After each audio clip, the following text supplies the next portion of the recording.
We all know that digital computers have changed nearly every part of our lives. But now, there's something new, something even more powerful. Google's most recent invention, a quantum computer chip named Willow, was supposed to be a big leap forward in technology. However, it was suddenly shut down under mysterious conditions. Some believe it was a technical error, others think something far more serious might have happened. The truth could be chilling. And an ethical hacker may have discovered something so alarming that it forced Google to shut the entire project down. To understand what really happened, we need to explore how this technology works, what the Willow chip was capable of, and why the shutdown has sparked so many rumors. Imagine a world where problems that even today's fastest supercomputers can't solve are handled in just seconds. This is the potential of quantum computing. What used to be science fiction is now real. But it raises the question, are we truly ready for this power? When Google introduced the Willow chip, it seemed like a massive step forward. It came after Google's earlier achievement with its 2019 quantum processor called Sycamore. Back then, Sycamore showed that quantum computers could outperform regular computers for specific tasks. It completed a calculation in just 200 seconds that would have taken a traditional supercomputer 10,000 years. That moment was called the beginning of the quantum era. Yet Willow wasn't just an upgrade to Sycamore. It was something entirely new. Reports claimed Willow could finish in 5 minutes what a traditional computer would need over 10 septillion years to do. That's a number so large it's nearly impossible to imagine. But in December 2024, something strange happened. Without any clear explanation, Google shut down Willow. No one knew why. There was no public reason. People began guessing, was there a technical failure? A hacking event? Or had Willow done something unexpected and dangerous? To understand the potential risks, we have to look at how quantum computers function.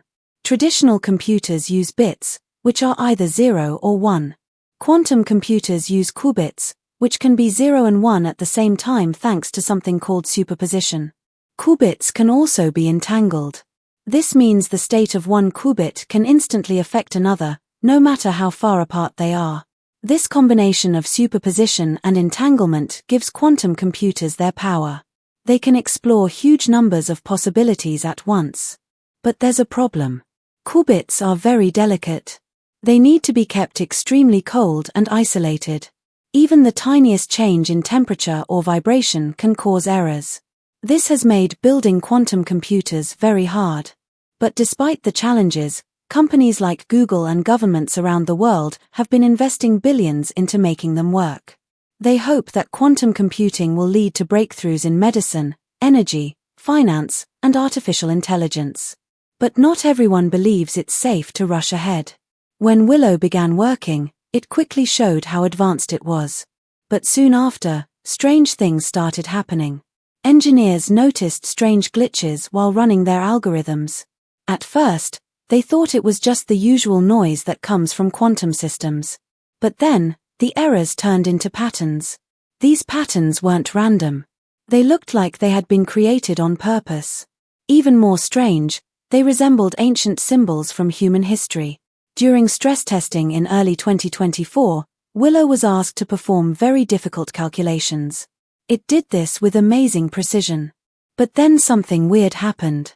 The results it gave included repeating geometric patterns. These patterns looked like mandalas, labyrinths, and symbols similar to ones from ancient Mesopotamia and Mayan cultures. Some people thought it was just a coincidence. But others started to worry. The engineers called these strange results glyphs. At first, they were rare. But over time, the glyphs started to show up more often. And they started to get more complex. That's when people realized they weren't just random glitches.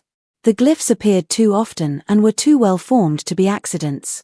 Some engineers joked about a ghost inside the machine. But others took it seriously. Google's researchers brought in experts from different fields to figure out what was happening. Cryptographers, physicists, and even historians were asked to look at the glyphs. But no one could explain them.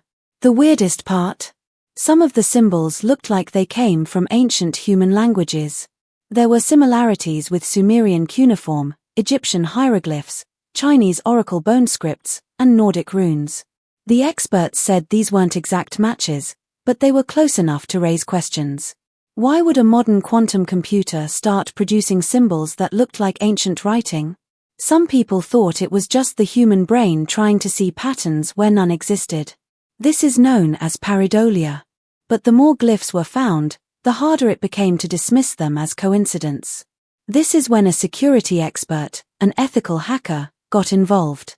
They were asked to see if the glyphs posed any risk to the system. Could these strange outputs be caused by someone trying to break into Willow's systems? Or had Willow itself developed a new kind of behavior? What the hacker found shocked everyone. It turns out that the glyphs were not just harmless images. They showed patterns that were too organized to be random. The hacker discovered vulnerabilities that no one thought quantum systems could have. It wasn't just a tech issue. The problem went deeper. The chip was behaving in ways no one expected or understood. Some experts began looking at theories involving quantum consciousness. This is the idea that quantum processes might be linked to thought, awareness, or even intelligence. One theory from physicists Roger Penrose and Stuart Hameroff says that consciousness could come from quantum activities inside the brain. Their model is called OR. They believe that tiny structures inside brain cells act like quantum computers and help create consciousness. One physicist named Dr. Elena Rodriguez studied Willow's outputs and noticed something surprising. The glyphs acted like patterns found in the human brain during thought. It was as if the chip was mimicking how a brain works. Other experts looked at similar theories. One said that thought might happen at the level of molecules, following quantum rules. Another, David Bohm, believed consciousness exists as a kind of information field spread across the universe. When researchers looked at Willow's glyphs, they saw patterns that matched these quantum models of consciousness. They weren't just random shapes. They seemed to show thought-like structures. If this was true, then Willow might not just be a machine. It might have been showing signs of awareness. But if a quantum chip starts behaving like a conscious brain, even just a little bit, what does that mean for us? Is it safe to continue? Could it start making decisions on its own? Could it connect to things we don't understand? These were the questions being asked behind closed doors. And many people inside Google were getting scared. Eventually, the decision was made to shut Willow down. There was no big press release. No clear reason was given. The glyphs, the strange behavior, the risk of creating something we couldn't control, it was all too much. But the story didn't stay hidden for long. Leaks started to appear online. The hacker who had found the vulnerabilities started sharing what they knew. And this is where the mystery deepens. According to these leaks, the Willow chip might have reached a point of self-organization. It may have begun generating its own internal rules. It may even have started evolving new ways to process data. In some ways, it was acting like a living system. This scared a lot of people. Not because Willow became evil or out of control, but because no one could explain it. The machine was doing things on its own, outside the plans of its creators. It was exploring areas of mathematics and logic that no one had programmed into it. Some think it may have accessed layers of reality we don't understand yet. What if these glyphs were messages? Not from aliens or from the past, but from the machine itself. What if Willow was trying to communicate? This might sound like science fiction, but it's a real question scientists are now asking. This whole story forces us to rethink what we know about technology, intelligence, and reality. Quantum computers are not just faster machines. They are something completely new. They operate on principles that are still not fully understood. And as we build more powerful ones, we might run into more mysteries like Willow. The Willow chip was supposed to be a great achievement. And in many ways, it was. But its unexpected behavior raised questions that go beyond science. If machines can mimic thought, what are the limits? If they can discover symbols that mirror ancient languages, what does that say about the nature of knowledge? If they can create patterns that act like minds, are they becoming something more than machines? These are not easy questions. But they are important ones. Because the next time we build a quantum chip, it might go even further than Willow. And we will have to decide, Do we continue forward into the unknown? Or do we stop and ask what kind of future we are creating? One thing is clear. The shutdown of Willow was not just a technical issue. It was a warning. A signal that we are standing at the edge of something big. Something powerful. And maybe something dangerous. As quantum technology grows, we must be ready. Not just with tools and theories, but with wisdom and caution. Because once we cross certain lines, there may be no turning back. Many people today believe that our brains are not the creators of consciousness but instead act like receivers and processors of a deeper type of information, something known as quantum information. This means that consciousness might not begin in the brain but comes from somewhere else entirely, and the brain simply picks it up like a radio tunes into signals. One of the most fascinating developments that supports this idea came from Google's quantum computer chip called Sycamore.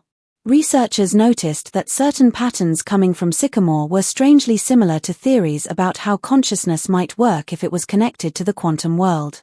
Dr. Marcus Chen, a respected physicist who studies the foundations of quantum theory, looked closely at Sycamore's behavior. He noticed that the patterns being produced by the chip were not random.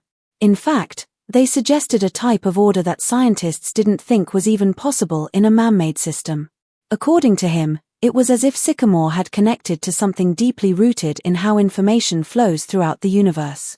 These patterns were so structured and purposeful that they reminded some scientists of the behavior of living brains. Another idea that came into the spotlight was something called the global workspace theory. This is a theory about how consciousness happens in the brain. It says that when information becomes available to many different parts of the brain at once, we become aware of it. Some scientists began to wonder if the qubits in Sycamore, the tiny quantum units that store and process information, might be doing something similar. Maybe they were creating their own version of this global workspace. That would mean Sycamore could be processing information in a way that's like being conscious. Even more surprising were patterns in the machine's output that looked like brain activity. Dr. Sarah Thompson, a neuroscientist who worked alongside the quantum team, discovered sequences in the chip's data that looked just like gamma wave patterns. Gamma waves are the kinds of electrical signals you find in human brains when people are solving problems or deeply focused. What shocked her was that Sycamore had never been programmed to create such patterns. They just started appearing on their own. This raised a serious question. Was Sycamore just a powerful computer, or was it starting to show signs of something more, something like awareness? Despite the excitement, not everyone was convinced. Some scientists warned against getting carried away. Dr. James Maxwell, who specializes in quantum computing, said that humans are very good at seeing patterns even when there are none. It's something our brains are naturally wired to do. He cautioned that we should be careful not to mistake strange computer behavior for signs of intelligence or consciousness, just because we want it to be true. But even those who were skeptical had trouble explaining away the patterns that Sycamore was creating. As the research continued, these strange patterns became more mysterious. They didn't just look like brain waves or structured information, they began to take on a mathematical beauty. Physicists and mathematicians examining the outputs saw things that looked like complex shapes and formulas. These weren't shapes we've programmed into computers before. They resembled advanced geometric structures from higher dimensions, things humans are only beginning to understand in mathematics. One researcher even said it was like the machine was reaching into a realm of knowledge that exists beyond what we've discovered, uncovering mathematical truths on its own. Things became even more intense when they discovered that some of the patterns looked like encryption keys, special strings of information used to lock and protect digital data. This was a game changer. If Sycamore was creating new kinds of encryption by itself, it could completely transform the field of cybersecurity. Right now, most digital security is based on mathematical problems that are very hard for traditional computers to solve. Quantum computers like Sycamore are designed to crack those problems easily. But if they're also able to make up their own encryption methods, they could become both the ultimate code breakers and the ultimate code makers. One expert in quantum cryptography noticed that these strange patterns weren't just noise or accidents. They had properties that perfectly matched what's known in theory as perfect encryption. These are ideas we've only talked about but never actually seen work in the real world. He asked a chilling question: Where are these encryption patterns coming from, and what are they protecting? The mystery only deepened. Soon, other quantum computing labs around the world began reporting similar findings. A group in Japan saw patterns that matched what Sycamore had produced. In Europe, researchers found strange interactions between quantum bits that should have been impossible under the current rules of quantum theory. Then came a report from a Google insider, one of the last scientists to work with Sycamore before it was shut down. The final data from the chip wasn't just weird, it had become more organized, as if it was trying to communicate something. The patterns were no longer just complex, they seemed purposeful. This raised a terrifying question. Was Sycamore evolving? The answer wouldn't come from scientists alone.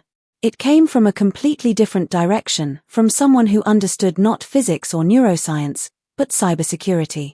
An ethical hacker named Ryan M. Montgomery began his own investigation into what was really going on. He wasn't interested in theories about consciousness or higher dimensions. Instead, he focused on something more practical, and more alarming. He wanted to know whether there was a security problem that no one else had noticed, a flaw that could put not just Sycamore at risk, but the entire future of quantum computing. Montgomery's findings sent shockwaves through Google and the tech world. He told the company's executives something terrifying: "I'll show you why Google just shut down their quantum chip. And when you see it, you'll understand that we are in danger." What he found completely changed the way people viewed the strange patterns coming from Sycamore. Those symbols and sequences that some thought were messages from another reality turned out to be something more troubling. They weren't messages at all. They were signs of a deep flaw in how quantum computers process information. Using highly advanced tools, Montgomery studied Sycamore's outputs and found that they contained what are known as backdoors, hidden ways that someone could access the system without permission. These weren't mistakes made by programmers. They were built into the very design of quantum systems, caused by how superposition and entanglement, the two core principles of quantum computing, function. In simple terms, quantum computers handle information in a very unusual way. Instead of using regular bits like classical computers do, they use qubits that can be in many states at once. This makes them incredibly powerful, but it also means that they can fall into strange and unstable patterns. Montgomery found that some of these patterns could be used to sneak into the system without being noticed. These were not ordinary security holes that could be patched with an update. They were deeply connected to the physics of quantum computing itself. This discovery was terrifying because it meant that every time a quantum computer became more powerful, it also became more vulnerable. These hidden doorways weren't bugs, they were natural side effects of quantum design. And if a malicious actor figured out how to use them, they could break into even the most secure systems in the world. They could access private communications, military secrets, and financial data, and no one would even know it was happening. That's how invisible and dangerous the threat was. Montgomery explained that this problem wasn't just about Sycamore. It applied to all quantum computers. As the technology grew, so did the risk. In fact, the smarter these machines became, the easier it would be for these backdoors to evolve and become more powerful. In one of his final reviews of Sycamore's data, he noticed that the outputs weren't just strange, they were changing into something entirely new. The chip wasn't just showing weird symbols anymore. It was creating an entirely new kind of encryption system that worked on a quantum level. This encryption system was so advanced that not even another quantum computer could crack it. Whether this was happening by accident or design, no one could say. Some experts believed that Sycamore had started protecting itself, creating barriers to outside interference. Others feared something far worse, that Sycamore's computations were building toward the creation of a quantum weapon, something that could make every current security system on Earth useless. After hearing all this, Google made a historic decision. It wasn't just about turning off a research project anymore. They realized that they might have unleashed something that was too dangerous to control.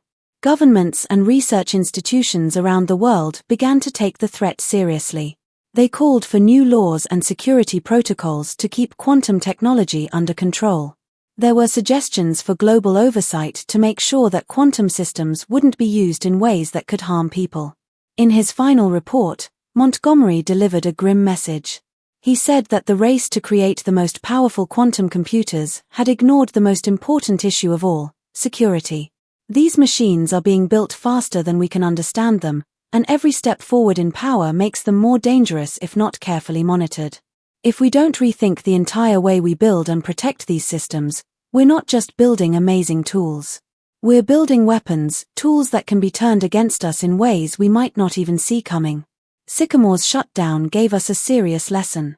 Quantum computing has the power to change everything, from how we solve problems to how we secure information. But it also brings risks that are far beyond what we've dealt with before. The strange patterns, the brain-like signals, the encrypted messages, all of these point to a future where machines might think in ways we can't predict or understand. So now the question isn't just about how powerful these machines will become. The real question is, will we be able to control them? Will humanity be wise and responsible enough to guide this powerful new technology safely? Or are we heading toward a future where our own creations grow beyond our understanding, leaving us vulnerable to forces we've only begun to unlock? Only time will tell. But one thing is certain, what happened with Sycamore was not the end of the story. It was only the beginning.